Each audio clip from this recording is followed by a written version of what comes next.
లక్ష్మీనారాయణ గారు ఆ పార్టీలో ఉండుంటే ఇప్పుడు వైజాగ్ ఎంపీ అయ్యేవారు అని అన్నాడు నాతో ఒక్క కుర్రాడు ఇందాక.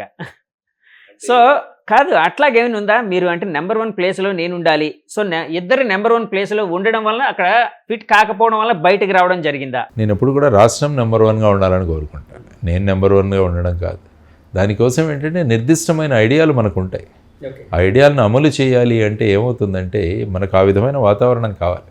నేను ఇప్పుడు అదే అంటున్నాను. ఈవెన్ ఎన్నికల్లో రిజల్ట్స్ వచ్చిన తర్వాత కూడా అందరం కలిసి పనిచేద్దామని నేను అంటున్నాను, కానీ నా మాటే నెగ్గాలి అని నేను అనట్లేదు. ఇప్పుడు అందరం కలిసి పనిచేసి రాష్ట్రాన్ని నెంబర్ 1లో పెడదామని అనుకుంటాను.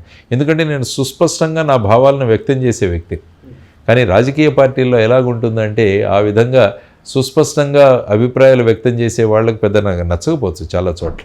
ఈ పర్టికులర్ కేసులో నేను చెప్పట్లేదు, జనసేన గురించి నేను మాట్లాడట్లేదు. కానీ మిగతా పార్టీల్లో కూడా ఎక్కడైనా చూడండి, ఒక డిసెంట్ వాయిస్ ఎక్కడైనా ఉంటుందా? ఇప్పుడు ప్రస్తుత పార్టీ తీసుకుంటే, ప్రస్తుత ప్రభుత్వం తీసుకుంటే ఎమ్మెల్యేలకు వాళ్లకు 2 సంవత్సరాలకు 3 సంవత్సరాలకే ముఖ్యమంత్రితో కలిసే అవకాశం కూడా లేదని విన్నాను నేను. ఇంకా అభిప్రాయాలు వ్యక్తం చేసేది ఏముంది? వన్ వే కమ్యూనికేషన్, అటు నుంచి ఇస్తే వినడమే. కానీ యాక్చువల్గా నేను అనేది ఏంటంటే ప్రజాస్వామ్యంలో చర్చలు జరగాలంటాను నేను. ప్రతి విషయం మీద చర్చ జరగాలి, ప్రతి ఒక్కరూ వాళ్ళ అభిప్రాయాన్ని వ్యక్తం చేయగలగాలి. ఎప్పుడైతే ఇతర వ్యక్తి యొక్క అభిప్రాయం నాకన్నా మంచిదనిపిస్తే దాన్ని యాక్సెప్ట్ చేసుకునే పెద్ద మనసు కూడా ఉండాలి అందరికీ. అయ్యో వీరికి ఎక్కువ తెలిసే అన్నది సాధారణంగా ఏంటంటే పొలిటికల్ పార్టీల్లో ఎవరైనా ఎదుగుతుంటే వాళ్ళని నొక్కేదానికి ప్రయత్నం చేస్తుంటారు. ఎందుకంటే ఎప్పుడు కూడా లీడర్షిప్ ఎప్పుడు కూడా ఫాలోయర్స్ ఎక్కువ కావాలనుకుంటారు, కానీ లీడర్స్ ఎక్కువ కావాలని కోరుకోరు పార్టీలో.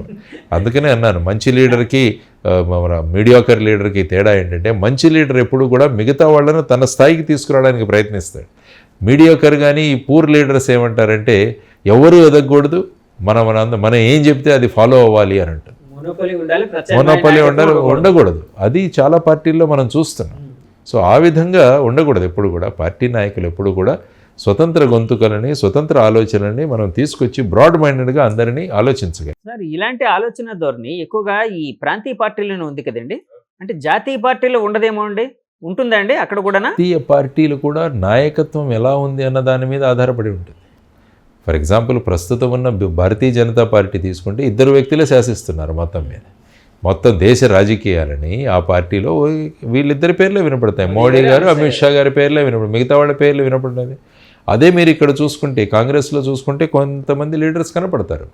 సోనియా గాంధీ గారు కావచ్చు, రాహుల్ గాంధీ గారు కావచ్చు, మల్లికార్జున ఖార్గే కావచ్చు, కేసీ వేణుగోపాల్ గారు కావచ్చు, కొప్పుల రాజు గారు కావచ్చు, ఇలా రకరకాల కమిటీల్లో ఉన్న వాళ్ళ పేర్లు అక్కడక్కడ వినపడుతుంటాయి. అప్పట్లో అనేవారు కదా సార్, కాంగ్రెస్ పార్టీలో రాష్ట్ర వ్యాప్తంగా ఎలక్షన్ నడిస్తే ప్రతి ఒక్కరు సీఎం క్యాండిడేట్ అని. అంతే కదా. ఇప్పుడు చూసుకుంటే తెలంగాణలో కూడా ఏమైంది, ఎంతమంది సీఎం క్యాండిడేట్లు ఎమర్జ్ అయ్యారు అక్కడ.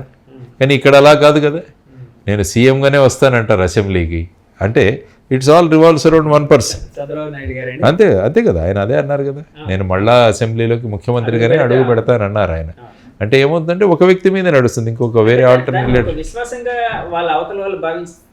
అంటే ఏమవుతుందంటే బేసిక్గా ఏంటంటే మనం అన్నీ కూడా 1 మ్యాన్ చుట్టూ తిరిగే పార్టీలు ఇవన్నీ కూడా. అంటే ఆ వ్యక్తి ఏం చెప్తారు, వ్యక్తి పూజ అన్నది. అందుకనే డాక్టర్ బాబాసాహెబ్ అంబేద్కర్ గారు అప్పుడు చెప్పిన విషయం, వ్యక్తి పూజ రాజకీయాల్లోకి వస్తే అది నిరంకుశ తత్వానికి దారి తీస్తుంది అన్నది మనం గమనించాలి. దాని నుంచి చాలా జాగ్రత్తగా ఉండాలన్నారు. సో ఇంటర్నల్గా మీరు పార్టీల్లోనే ప్రజాస్వామ్యం ఉండాలి కదా. ప్రజాస్వామ్యం అంటే అందరూ కలిసి చర్చించే విధంగా ఉండాలి కదా.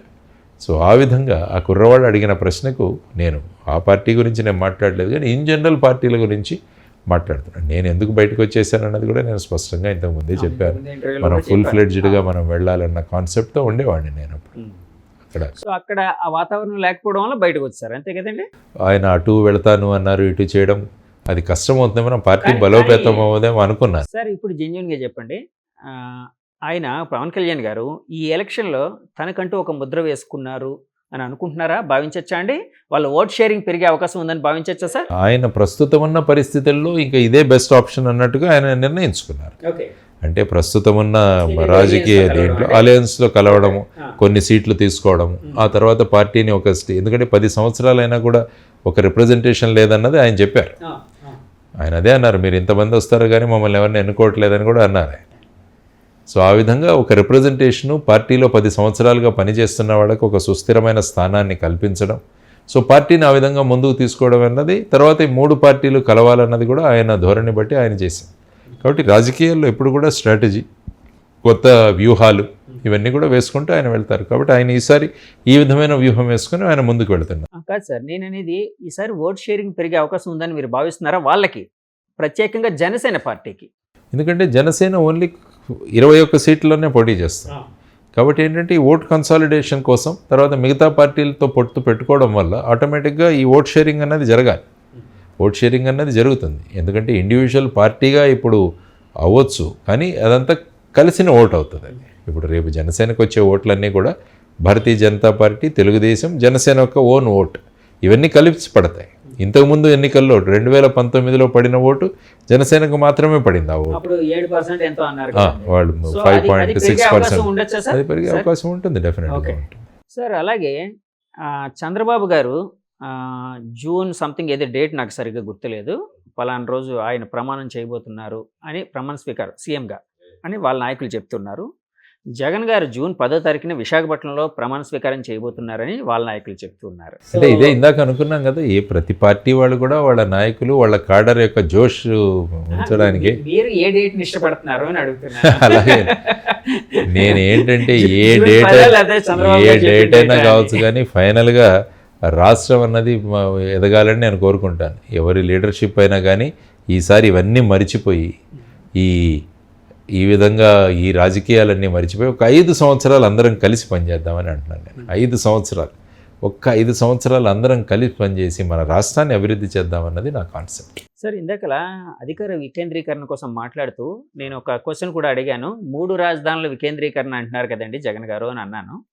సో ఆ విధంగా 3 రాజధానులు అంటే 3 రాజధానులు పెట్టడం వలన వికేంద్రీకరణ జరిగి అంటే డెవలప్మెంట్ జరిగే అవకాశం ఉందని మీరు భావిస్తున్నారా? ఇప్పుడు మన రాష్ట్రం యొక్క విచిత్రమైన షేప్ చూడండి. ఆల్మోస్ట్ 1400 కిలోమీటర్లు మొత్తం కలిపేసి మీరు అంచనా వేసుకుంటే అది చాలా పొడవుగా ఉంటుంది. కాబట్టి క్యాపిటల్ అన్నది ఎప్పుడు కూడా సెంట్రల్గా లొకేట్ అవుతుంది. క్యాపిటల్కి కావాల్సిన లక్షణాలు కూడా చాలా ఉన్నాయి. క్యాపిటల్ అన్నది ఒక నదీ ప్రవాహ ప్రాంతంలో ఉండడం, సెంట్రల్గా ఉండడం, అందరికీ అప్రోచబుల్గా ఉండడం, ల్యాండ్ అవైలబిలిటీ ఉండడం, ఇవన్నీ కూడా. ఎందుకంటే అమరావతి అన్నది ఒక రాజధానిగా మనమంతా అసెంబ్లీ సాక్షిగా తీసుకున్న నిర్ణయం. ప్రధానమంత్రి గారు వచ్చి అక్కడ శంకుస్థాపనలో పార్టిసిపేట్ చేయడం, వాళ్ళు సుమారుగా 2500 కోట్ల రూపాయల గ్రాంట్స్ ఇవ్వడం, ఇక్కడ ఇన్ఫ్రాస్ట్రక్చర్ డెవలప్ అవ్వడము, ఆ తర్వాత ప్రభుత్వాలు మారడం, ఆ తర్వాత ఈ విధమైన భూమికి తీసుకోవడం, మనం ఆల్రెడీ ఇది డిసైడ్ చేసుకున్నాం ఒకటి చేద్దామని. ఇప్పుడు ఏమవుతుంది, 3 రాజధానులు అంటున్నాం. ఇక్కడ నుంచి పాలనా రాజధాని విశాఖపట్నం, తర్వాత ఇప్పుడు ఏదైనా తర్వాత వచ్చేసి జ్యుడిషియల్ క్యాపిటల్ కర్నూలు అని, న్యాయపరమైన రాజధాని కర్నూలు అని, తర్వాత ఈ శాసన పరంగా లెజిస్లేటివ్ క్యాపిటల్ వచ్చేసి అమరావతిలో ఉండాలని మీరు అంటున్నారు. అంటే ఇప్పుడు ఏమవుతుందంటే ఒక పర్టికులర్ పని కావాలంటే ఒక మనిషి ఎక్కడెక్కడికి తిరగాలి. ఫర్ ఎగ్జాంపుల్ ఇచ్చాపురంలో ఉన్న వ్యక్తి హైకోర్టుకి వెళ్ళాలి, ఇచ్చాపురం నుంచి కర్నూలుకి వెళ్ళాలి. ఆ విధంగా ఫర్ ఎగ్జాంపుల్ కుప్పంలో ఉన్న వ్యక్తి ఏదైనా ఒక ఫైల్ పట్టుకొని వెళ్ళాలి, ఏదైనా మూమెంట్ విశాఖపట్నానికి రావాలి. సో ఎలా అవుతుంది చూడండి ఈ క్రిస్ క్రాసింగ్. సపోజ్ ఇప్పుడు ఏమవుతుంది, ఈ 3 ఒకే స్థలంలో ఉంటే ఒక వ్యక్తి వచ్చినవాడు అన్ని పనులు చూసుకుంటాడు. ఇప్పుడు ఒక్కొక్క దానికి ఒక చోట పరిగెత్తాల్సి వస్తుంది. అందుకని జై భారత్ నేషనల్ పార్టీ ఏమంటున్నామంటే 26 అభివృద్ధి రాజధానులు చేయండి, మీరు 3 వద్దు, 26 అభివృద్ధి రాజధానులు చేయండి, 175 వికసిత కేంద్రాలుగా ఒక్కొక్క నియోజకవర్గాన్ని మీరు మార్చండి అని మేము అడుగుతున్నాం. ప్రతి జిల్లా కూడా ఒక క్యాపిటల్గా మారాలి. 3 రాజధానులు కాదు 26 రాజధానులు కానీ నేను ఎప్పటి నుంచో చెప్తున్నాను. ప్రతి జిల్లాకు కూడా ఒక విశిష్టమైన స్థానం ఉండాలి. ఎందుకంటే అక్కడ ఉన్న రిసోర్సెస్ని బట్టి దాన్ని ఆ క్యాపిటల్గా చేయండి. కోనసీమ జిల్లాలో తీసుకోండి, అక్వా క్యాపిటల్ చేయండి దాన్ని. అక్వా కల్చర్ ఉంది, రైస్ ఉంది, మన దగ్గర ప్యాడీ పండుతుంది బ్రహ్మాండంగా. వాటన్నింటినీ క్యాపిటల్ అక్కడ తయారు చేయండి. ఐటీ క్యాపిటల్గా విశాఖపట్నాన్ని తయారు చేయండి. తర్వాత వచ్చేసి మినరల్ క్యాపిటల్స్, తర్వాత హార్టికల్చర్ క్యాపిటల్గా రాయలసీమ జిల్లాను డెవలప్ చేయండి. ఇలా రకరకాల స్కోప్ ఉంది మనం చేయడానికి. డైరీ క్యాపిటల్గా మీరు చిత్తూరు ఆ జిల్లాని డెవలప్ చేయండి. ఎందుకంటే అక్కడ వాతావరణం కావచ్చు, అక్కడ ఉన్న ఇది కావచ్చు, ఆ విధంగా మీరు తయారు చేయొచ్చు. ఒక్కొక్క జిల్లాని మినరల్ క్యాపిటల్ చేయొచ్చు, ట్రాన్స్పోర్టేషన్ క్యాపిటల్. ఈ సేమ్ మోడల్ మీకు తమిళనాడులో దొరుకుతుంది. తమిళనాడు ఒక్కసారి మీరు అనలైజ్ చేస్తే అది ప్రతి జిల్లా కూడా ఒక క్యాపిటల్. వెళ్ళండి మీరు శివకాశీకి వెళ్ళండి, మీకు ప్రింటింగ్ అక్కడే, బాణాసంచా అక్కడే, తర్వాత తిరుపూర్కి వెళ్ళండి, హొయసరి అంతా మనం ఈ బనియన్లు కానీ వీటిలన్నిటి కూడా తిరుపూర్లో జరుగుతుంది. ట్రిచ్చికి వెళ్ళండి, ట్రాన్స్పోర్ట్ క్యాపిటల్. కోయంబత్తూరుకి వెళ్ళండి, మోటార్స్, పంప్ సెట్స్ ఇవన్నీ. సేలం వెళ్ళండి, స్టీల్ క్యాపిటల్. ఇలా ప్రతి జిల్లాను ఒక క్యాపిటల్గా వాళ్ళు తయారు చేసుకున్నారు. అందుకనే తమిళనాడు ఆ విధంగా అభివృద్ధి చెందింది. అక్కడ అగ్రికల్చరు, ఇండస్ట్రీ ఈ రెండింటి మధ్య సమన్వయం ఎలా ఉంటుందంటే ఈ రెండు ఒకరినొకరు షేర్ చేసుకుంటారు. సో ఆ విధంగా చేసుకునే కెపాసిటీ మనకు బ్రహ్మాండంగా ఉంది ఇక్కడ. ఆంధ్రప్రదేశ్ అనేది ఒక తమిళనాడుగా తయారవ్వాలన్నట్టు. అంటే ప్రతి జిల్లా కూడా ఒక కేంద్రంగా కావాలి అన్నది నా కాన్సెప్ట్. ఆ విధంగా చేయాలి. తమిళనాడు తరహాలో తమిళనాడు తరహాలో అవ్వాలి. ఇప్పుడు ఏంటి, ఫర్ ఎగ్జాంపుల్ మీరు కర్నూలులో హైకోర్టు పెట్టారు, ఏమవుతుంది, హైకోర్టు జడ్జీలు అందరూ అక్కడికి వెళ్తారు, ఒక బిల్డింగ్ వస్తుంది, జిరాక్స్ షాపులు పెరుగుతాయి, అక్కడ ఉన్న రియల్ ఎస్టేట్ పెరుగుతుంది, రెంటల్ వాల్యూస్ పెరుగుతాయి. కానీ ఏమవుతుంది, ప్రజలకు ఇన్కన్వీనియన్స్ కదా. దాని బదులు నేను అన్నది ఏంటంటే అమరావతిని మీరు హైకోర్టుగా పెట్టండి, ఒక హైకోర్టు బెంచ్ విశాఖపట్నంలో పెట్టండి, ఇంకొక హైకోర్టు బెంచ్ కర్నూలులో పెట్టండి. అంటే రాయలసీమ జిల్లాలో ఉన్న వాళ్ళంతా కూడా హైకోర్టు పరిధిలో ఉన్న విషయాలు కర్నూలులో తేల్చుకుంటారు.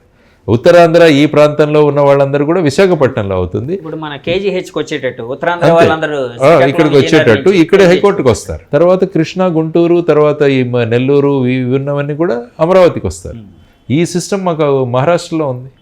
బాంబేలో మెయిన్, ఔరంగాబాద్లో ఒక బెంచి, తర్వాత వచ్చేసి మాకు నాగ్పూర్లో ఒక బెంచ్, తర్వాత కావాలంటే ఒక సెషన్ మీరు ఎక్కడైనా పెట్టండి. సార్ ఈ బెంచ్ కావాలి అంటే ఇప్పుడు ఇలా పెట్టాలి అంటే మనం సుప్రీంకోర్టు గైడ్ లైన్స్ హైకోర్టు వారిని తీసుకొని రాష్ట్రపతి దగ్గరికి వెళ్ళి మనం తీసుకోవచ్చు. ఓకే, అది చేయొచ్చు. అది సులభం, అది చాలా సులభం. హైకోర్టుతో అయిపోతుంది అది పని. ఓకే, ఎందుకంటే ఆల్రెడీ రాష్ట్రపతి గారు నోటిఫికేషన్ ఇష్యూ చేసేసారు అమరావతి. ఇప్పుడు ఇక్కడ దీన్ని హైకోర్టు సుప్రీంకోర్టుతో కన్సల్ట్ చేసుకొని దాన్ని బట్టి 2 బెంచెస్ పెట్టుకోవచ్చు. ఏముంది, అది అది అది వికేంద్రీకరణ. అంటే ఫైనల్గా వికేంద్రీకరణ అన్నది ప్రజల యొక్క సౌకర్యం కోసం ఉండాలి, ప్రజలను కష్టపెట్టడానికి కాదు. మీరు ఆ చివరి నుంచి ఈ చివరికి వెళ్ళండి, హైకోర్టు కావాలంటే కర్నూలుకి వెళ్ళండి, అభివృద్ధి మీకు ఏదైనా ఎగ్జిక్యూటివ్ మ్యాటర్ ఉంటే మీరు ఇక్కడికి రండి, లేదంటే లెజిస్లేచర్ జరగాలంటే కావాలంటే మీకు ఒక సెషన్ మీరు విశాఖపట్నంలో పెట్టండి, ఒక బడ్జెట్ సెషన్ మీరు ఇక్కడ పెట్టుకోండి, ఒక వింటర్ సెషన్ కర్నూలులో పెట్టండి, ఒక వింటర్ సెషన్ విశాఖపట్నంలో పెట్టండి. సో దట్ ఆ ప్రాంతంలో ఉన్న సమస్యలన్నీ కూడా చర్చించబడతాయి ఆ టైంలో మాకు. ఎందుకంటే మహారాష్ట్రలో నేను పనిచేశాను కాబట్టి మా వింటర్ సెషన్ అన్నది నాగ్పూర్లో జరుగుతుంది. సో అందరూ అక్కడికి వెళ్తారు. ఓ 15-20 రోజులు అసెంబ్లీ సెషన్స్ అన్ని కూడా నాగ్పూర్లో జరుగుతాయి. కాబట్టి ఆ ప్రాంత ప్రజలు ఎవరైతే మేము అభివృద్ధి నుంచి నోచుకోవట్లేదని విదర్భ ప్రాంతం అంటారు దాన్ని, విదర్భ వాసులంతా కూడా మాకు ఇక్కడ అసెంబ్లీ జరుగుతుంది కాబట్టి అప్పుడు వాళ్ళ సమస్యలన్నీ తీసుకొస్తారు అక్కడికి, అవన్నీ డిస్కస్ అవుతాయి. సో ఆ విధంగా పెట్టుకోవచ్చు మనం. సో ఈ విధమైన ఆలోచనలు ఉండాలి అన్నది నేను కోరుకుంటున్నాను.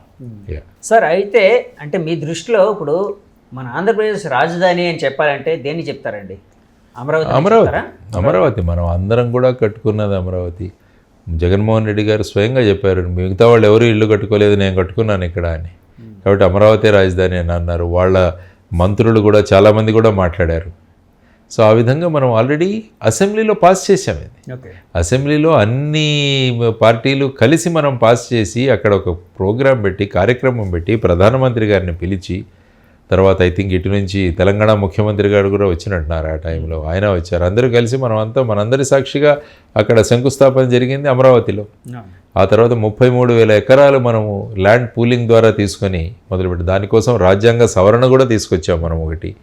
ఆ తర్వాత వచ్చేసి అక్కడ ఎవరైతే భూములు కోల్పోయారో వాళ్ళందరికీ కూడా ఇప్పటికి కూడా చెల్లిస్తున్నారు ఆ అమౌంట్. ఎందుకంటే వాళ్ళకు ఒక కమర్షియల్ కాంపోనెంట్ ఇస్తామన్నారు, రెసిడెన్షియల్ కాంపోనెంట్, కమర్షియల్ కాంపోనెంట్ ప్రతి ఒక్కరికి ఇస్తామన్నారు. సో అవన్నీ కూడా వాటికి ఇప్పుడు డబ్బులు కడుతూనే ఉన్నాం. కానీ రాజధాని ఏది డెవలప్ అవ్వలేదుగా. మరి ఇప్పుడు ఏ విధంగా డెవలప్ అవుతుందో చూడాలి. మరి వచ్చే ప్రభుత్వం ఏదైతే కావచ్చు, కానీ మరి రాజధాని ఏం చేస్తారనేది కూడా ఒక పెద్ద కాన్సెప్ట్. ఇప్పుడు ఏ ప్రభుత్వం రాబోతుందండి? వైసీపీ ప్రభుత్వం రాబోతుందా, టీడీపీ ఎన్డీఏ ప్రభుత్వం వస్తుందని భావిస్తున్నారా? చేస్తున్నాం.